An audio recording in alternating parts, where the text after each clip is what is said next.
नमस्कार, स्वागत है आपका इंडिया साइंस चैनल के इस खास कार्यक्रम में जिसका नाम है कोरोना को हराना है। कोरोना वायरस का खतरा कम जरूर हुआ है, लेकिन अभी भी ये खत्म नहीं हुआ है और इसीलिए अपने इस कार्यक्रम के जरिए हम हर हफ्ते कोरोना के अलग अलग पहलुओं को लेकर लोगों की चिंताओं और परेशानियों को विशेषज्ञों के माध्यम से हल करने का प्रयास करते हैं। और इसी क्रम में आज हमारे साथ मौजूद है मैक्स अस्पताल में director internal medicine doctor Romil Tikku. Doctor साहब, बहुत बहुत स्वागत आपका हमारे इस कार्यक्रम में। धन्यवाद, थैंक यू जी। डॉक्टर साहब, बरसात के इस मौसम में सर्दी, खांसी और वायरल इन्फेक्शन जो है वो इस समय काफी फैला हुआ है। कई जगहों पर इसकी वजह से लोग बीमार भी पड़ रहे हैं और दूसरी तरफ कोरोना का भी खतरा अभी बना हुआ है।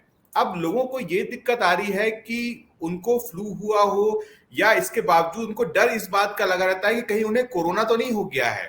तो अब ऐसे में आप लोगों को क्या सलाह देंगे? क्या लक्षणों के आधार पर यह बताया जा सकता है कि किसी को कोरोना है या फिर आम सर्दी जुकाम? देखिए, लक्षण तो एक जैसे होते हैं, फ्लू के भी और कोविड के भी। सो मुश्किल है बताना लक्षण को देख के, स्पेशली पहले 2-3 दिन में कि ये क्या है। फ्लू लाइक इलनेस जिसे हम बोलते हैं, उसमें तेज बुखार, सर दर्द, बदन दर्द, जुकाम, खांसी, ये सब बहुत कॉमन है और ये कोविड में भी होता है। बट अब हमें देखना है कि जिस टाइम पे ये केसेस बढ़ रहे हैं उस टाइम पे ज्यादा केसेस किसके आ रहे हैं। अगर हम दिल्ली को लें तो अभी तो हार्डली कोई केसेस हैं कोविड के। मेजॉरिटी केसेस जो है वो फ्लू के आ रहे हैं अभी, और थोड़े बहुत डेंगू के केसेस हैं।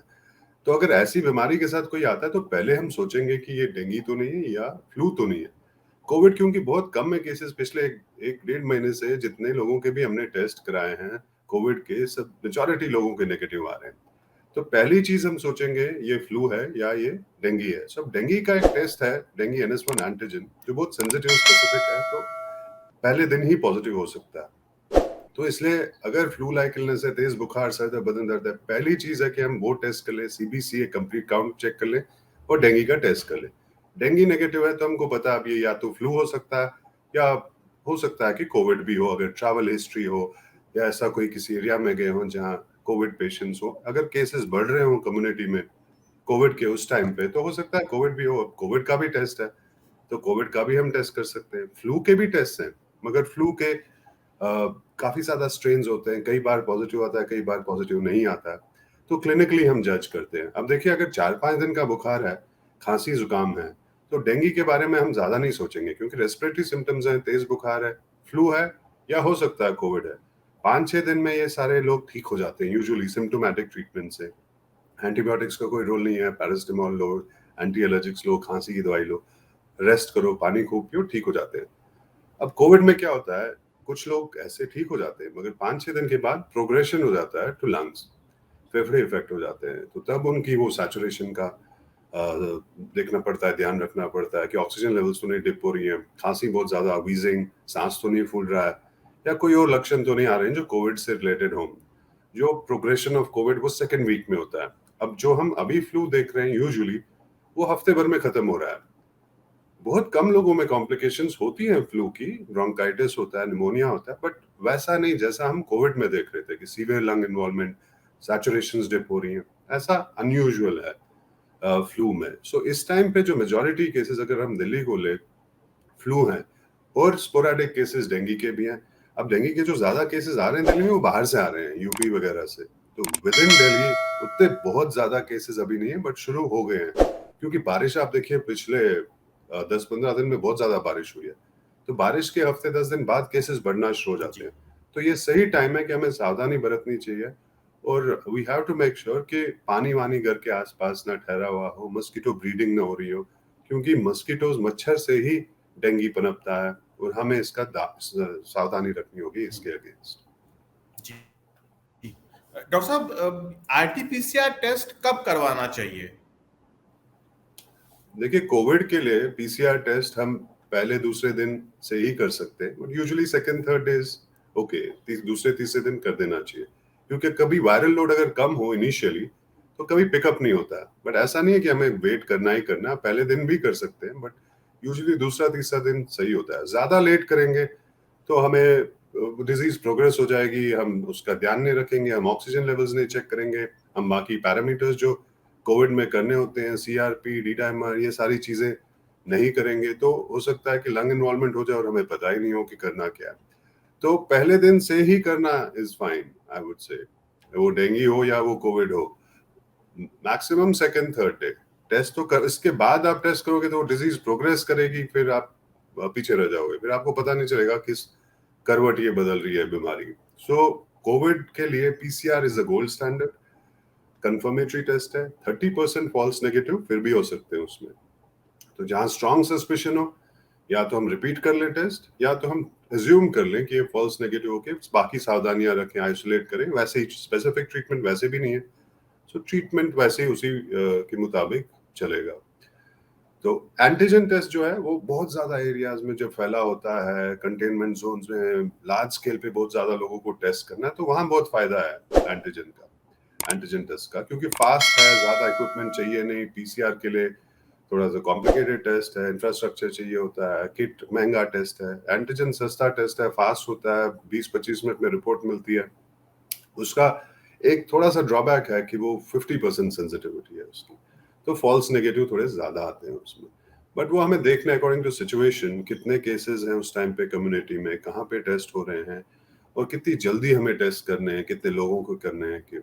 But all said and done, PCR is the gold standard, और वही यूजुअली यूज होता है हर जगह all over the world for diagnosing covid. जी डॉक्टर साहब, अगर किसी को सर्दी खांसी या फ्लू है तो क्या ऐसे लोगों को कोरोना होने का खतरा बढ़ जाता है क्या?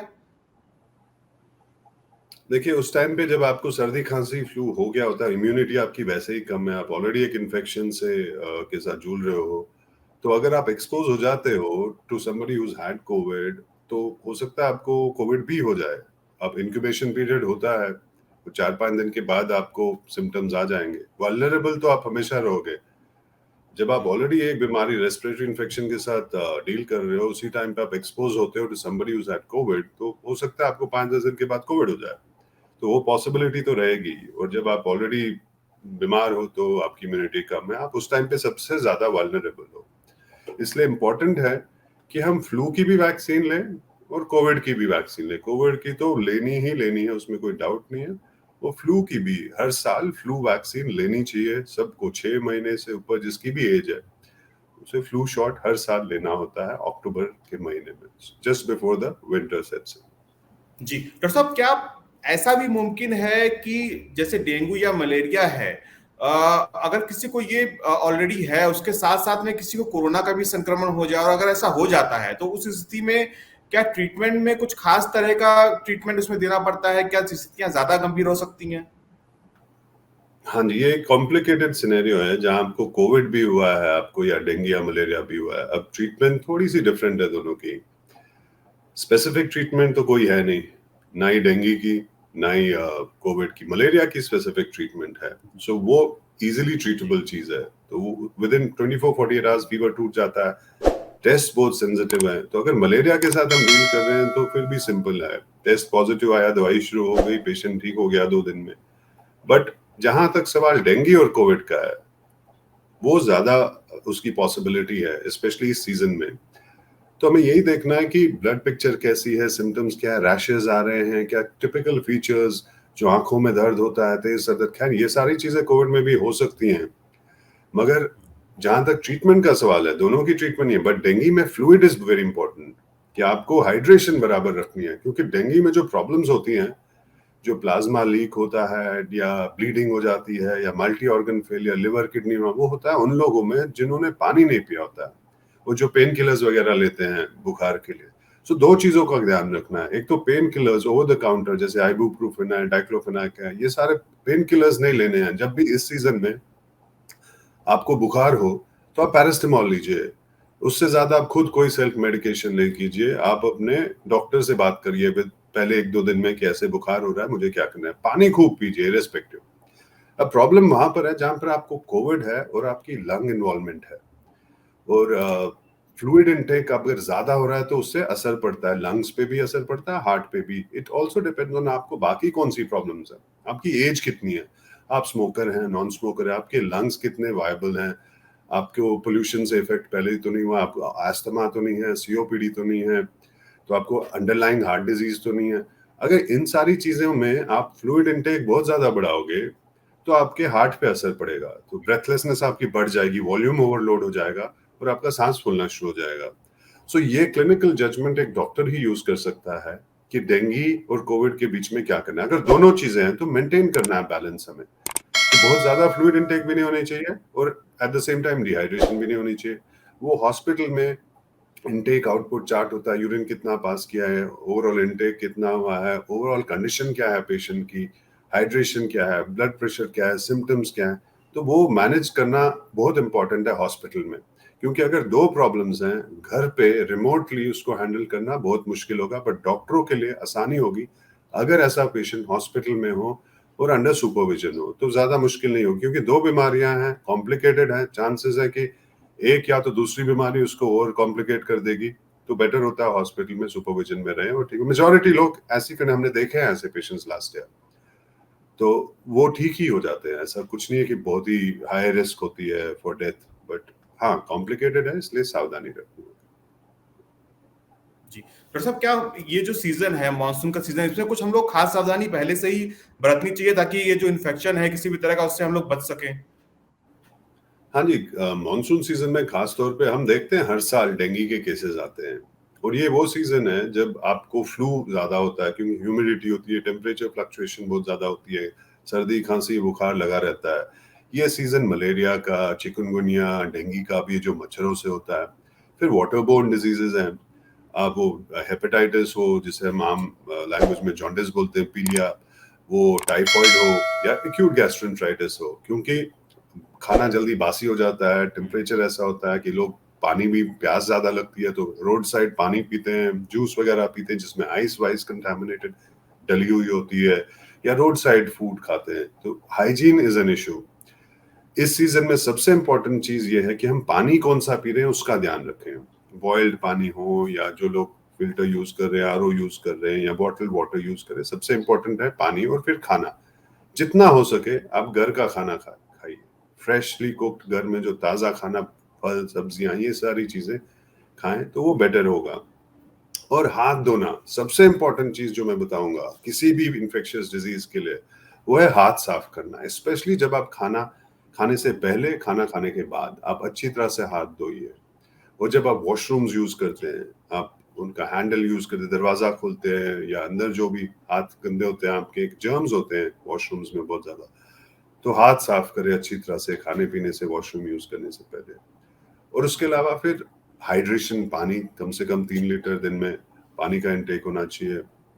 पौष्टिक आहार, nutrition should be good, high protein diet, ज्यादा फैट्स, ज्यादा शुगर, ज्यादा नमक, ज्यादा चीनी, ये चीजें नहीं। जंक फूड, बाहर का पिज्जा बर्गर या इंडियन फास्ट फूड जो है, समोसे कचौरियाँ, फ्राइड फूड, जितना हो सके हमें अवॉइड करना चाहिए। और फिर नींद आपकी ठीक होनी चाहिए।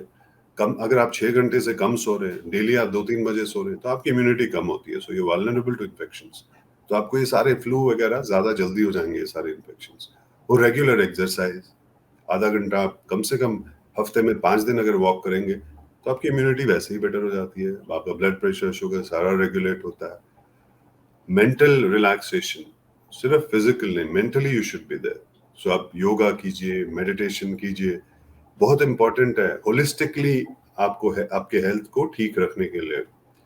तो ये सारी चीजों का ध्यान रखना होगा। आप स्मोक नहीं कीजिए, सिगरेट नहीं पीजिए। सिगरेट बीड़ी जो लोग पीते हैं उन्हें ज्यादा रेस्पिरेटरी इन्फेक्शंस होते हैं, फ्लू हो या कोविड हो, वल्नरेबल होते हैं इन्फेक्शंस के।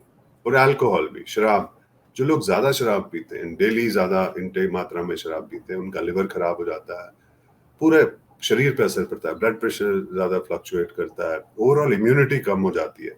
और अगर कई साल आप ड्रिंक करेंगे, शराब पियेंगे, तो over a period of time आपका लिवर खराब हो जाता है। बहुत सारे केसेस हम देखते हैं क्रॉनिक अल्कोहल इंटेक के, जिन्हें सिरोसिस हो गया होता है, बहुत कॉम्प्लिकेटेड बीमारी है, लिवर फेलियर हो जाता है, जान जाती है।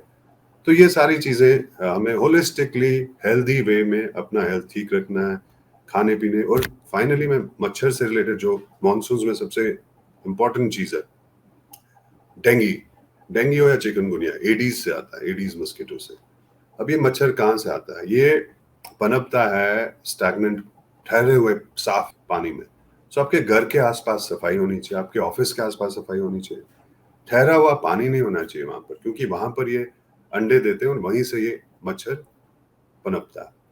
और ये सबसे इंपॉर्टेंट चीज है कि मस्कीटो ब्रीडिंग हम कम करें। जब आसपास पानी नहीं होगा, वो आपके वाटर टैंकर्स हो घर पे, वो कवर्ड होने चाहिए, साफ करने चाहिए डेली, उसको पानी चेंज करना चाहिए हफ्ते में एक बार।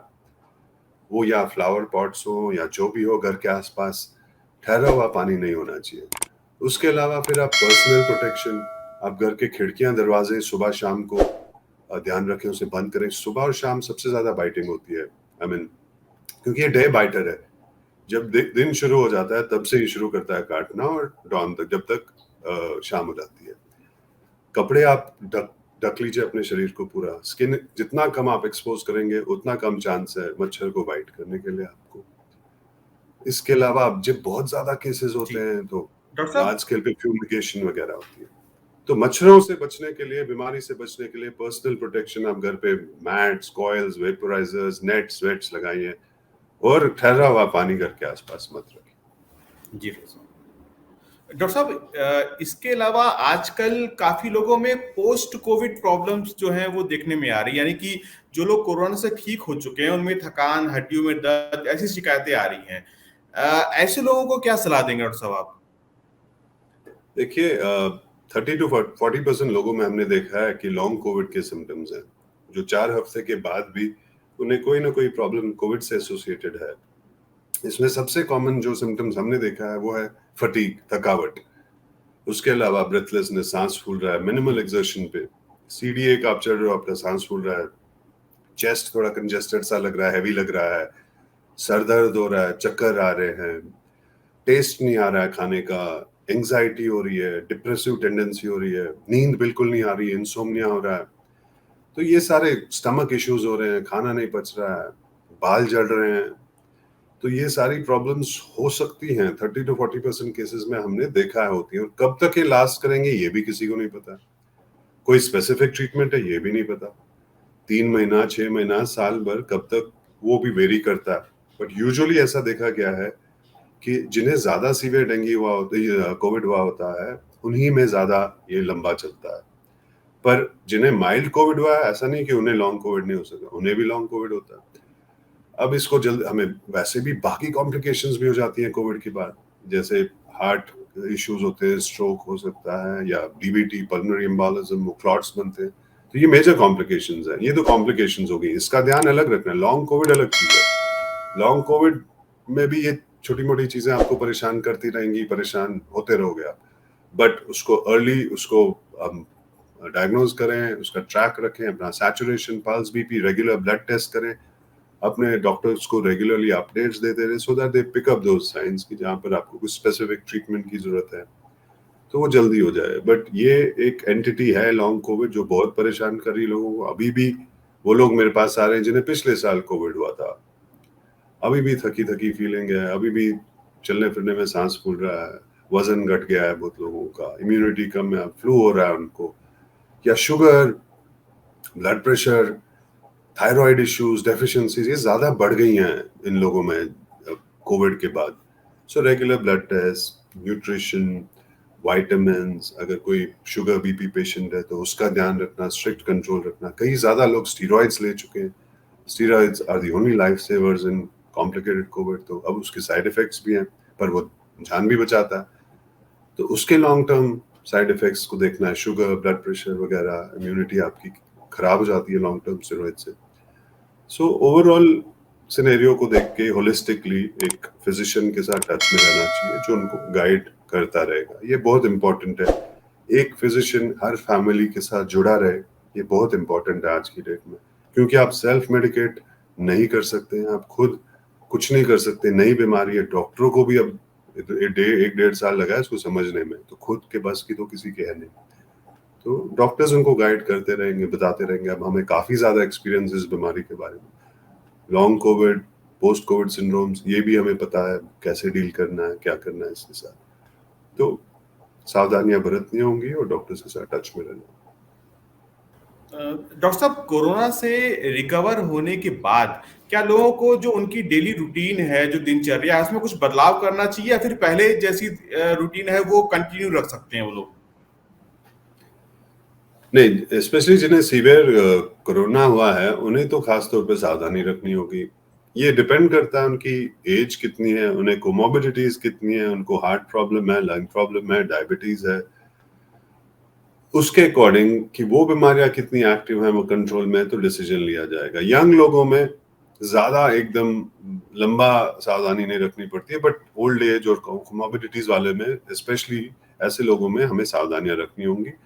और ये भी देखना होगा, इमिडिएटली आप नॉर्मल रूटीन की तरफ नहीं जा सकते क्योंकि आप रिकवर कर चुके हैं कोविड से, क्योंकि आपकी बॉडी वल्नरेबल है, हर सिस्टम पे इफेक्ट आ गया है कोविड का। ये वो बीमारी है जो सिर्फ आपको सर्दी खांसी बुखार नहीं दे रही है, आपके लंग्स इन्वॉल्व है और हो सकता है आपके बाकी ऑर्गन्स भी इन्वॉल्व हो, और ओवरऑल आपका जो शरीर है बहुत ज्यादा वल्नरेबल होता है post covid to other infections also. आपको बाकी इन्फेक्शंस भी हो सकते हैं और आपकी ओवरऑल कंडीशन उस टाइम पे सबसे ज्यादा वल्नरेबल है। तो आपको इमीडिएटली पोस्ट कोविड, तो मैं बोलूंगा कम से कम 1 महीने तक आपको ओवर एक्सर्शन नहीं करना है, आपको कोई जिम नहीं जाना है, आपको कोई रिगरस एक्सरसाइज ट्रेडमिल पे नहीं दौड़ना है, आपको कोई ट्रैकिंग पे नहीं जाना है, आपको 4 माले की सीढ़ियां नहीं चढ़नी है।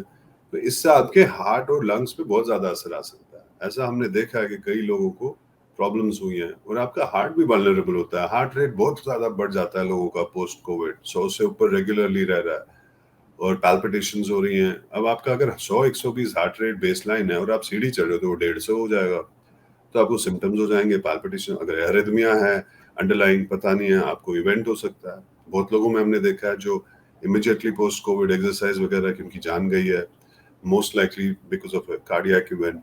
सो एक्सरसाइज रूटीन जो है उसको थोड़ा सा धीरे धीरे ग्रेडेड मैनर में हमें बढ़ाना होगा। मे बी 1 आध महीने बाद हम 15 मिनट वॉक कर लें और देखें कि बॉडी कैसे सस्टेन करती है, फिर उसको आधा घंटा कर ले। खाने पीने में भी एकदम बाहर का खाना शुरू कर दें ऐसा नहीं है, लाइट मील्स ले लें धीरे धीरे। जब आपको लग रहा है कि अब हम वापस आ रहे हैं नॉर्मल रूटीन को, वजन बढ़ने लग गया है, भूख लग रही है, नींद ठीक है, तो नॉर्मल रूटीन की तरफ बढ़े। अचानक बैक टू नॉर्मल रूटीन नहीं करना, उससे काफी नुकसान भी हो सकता है। धीरे धीरे ग्रेडेड मैनर में, वो खाना पीना हो या वो एक्सरसाइज हो, वो नॉर्मल रूटीन आपकी 2-3 महीने में आ जाएगी। कम से कम 3 महीने तक मैं कहूंगा कि आपको सावधानी रखनी होगी और रेगुलरली अपने डॉक्टर्स को जी अपडेट्स देते रहना। जी, डॉक्टर साहब, जो कोविड जब होता है तो शरीर के बहुत सारे अंगों पर असर डालता है। तो ये हम लोगों को पता कैसे चलेगा कि मान लीजिए कोरोना से कोई ठीक हो गया तो किस अंग पर उसके असर पड़ा है? क्या इसके लिए कोई जांच सजेस्ट की जाती है, करवानी चाहिए कोरोना से ठीक होने के बाद? देखिए, रूटीनली हर कोई टेस्ट रिलेटेड टू कोविड करने की जरूरत नहीं है। अगर आप यंग हैं, आपको अनइवेंटफुल आपका रहा है सफर कोविड का, तो आपको कुछ खास तौर पे ज्यादा टेस्ट करने की जरूरत नहीं है। बेसिक टेस्ट जो है वो कर लिए। रिकवरी अगर अनइवेंटफुल थी तो आप रेस्ट कीजिए, बेसिक टेस्ट कीजिए, डॉक्टर्स आपको बताएंगे। बट अगर आपकी एज ज्यादा है, 60 साल से ऊपर है, आपको शुगर है, डायबिटीज, अंडरलाइंग हार्ट डिजीज है, सीओपीडी है, अस्थमा, तो आपकी जो ट्रैक रखना है हमें ऑक्सीजन लेवल्स का, बीपी का, शुगर का, ये सारा हमें एक तो ये रखना होगा, प्लस एक बेसलाइन के कंपैरिजन में मान लो एक चेस्ट एक्सरे, अगर आपको निमोनिया था या इको है या ईसीजी है, ये सारे टेस्ट कभी करने पड़ सकते हैं depending on your age, your risk और आपको कैसा कोविड था। ये वन साइज फिट्स ऑल नहीं है कि जिसको भी कोविड हुआ है उसको इको करना है, ईसीजी करना है, सीटी स्कैन करना है, जी ये करना है, ऐसा कुछ नहीं होता है। वो डॉक्टर ही डिसाइड करेगा। हाँ, जरूरत पड़ सकती है, मेजॉरिटी पेशेंट्स में किसी ना किसी स्टेज पे हमें करने पड़ते हैं ये टेस्ट। अब एक्सरे तो रूटीनली होता है, कभी स्कैन करने की भी जरूरत पड़ती है रिपीट, हालांकि उससे ज्यादा उतनी इन्फॉर्मेशन नहीं मिलती अगर पेशेंट ठीक हो रहा होता है, उसको टाइम देना होता है लंग्स को हील होने के लिए। बट इको ईसीजी है, अगर आपको पैल्पिटेशंस हो रही हैं, अगर आपको चेस्ट पेन हो रही है, आपका सांस फूल रहा है, तो cardiac evaluation is very important. तो it depends on your symptoms, your risk, your age, बहुत सारे फैक्टर्स हैं। अब ये नहीं कह सकते कि आपको कोविड हुआ तो आप जाके ये 10 टेस्ट रेगुलरली किया करो। मेरा ये मानना है कि आपके फिजिशियन डॉक्टर बेस्ट जज हैं ये आपको एडवाइस देने के लिए कि आपको कौन से टेस्ट की कब जरूरत है। खुद से आपको कुछ भी नहीं करना चाहिए। जी डॉक्टर साहब। डॉक्टर साहब बहुत बहुत धन्यवाद हमारे साथ बात करने के लिए और इतनी यूजफुल उपयोगी जानकारी हमारे साथ साझा करने के लिए। तो कोरोना को हराना है कि आज के एपिसोड में इतना ही। अगले हफ्ते हम फिर हाजिर होंगे। तब तक आप कोविड अनुरूप व्यवहार का पालन करते रहिए, वैक्सीन जरूर लगवाइए और विज्ञान से जुड़े रोचक कार्यक्रमों और विश्वसनीय जानकारियों के लिए देखते रहिए इंडिया साइंस चैनल। नमस्कार।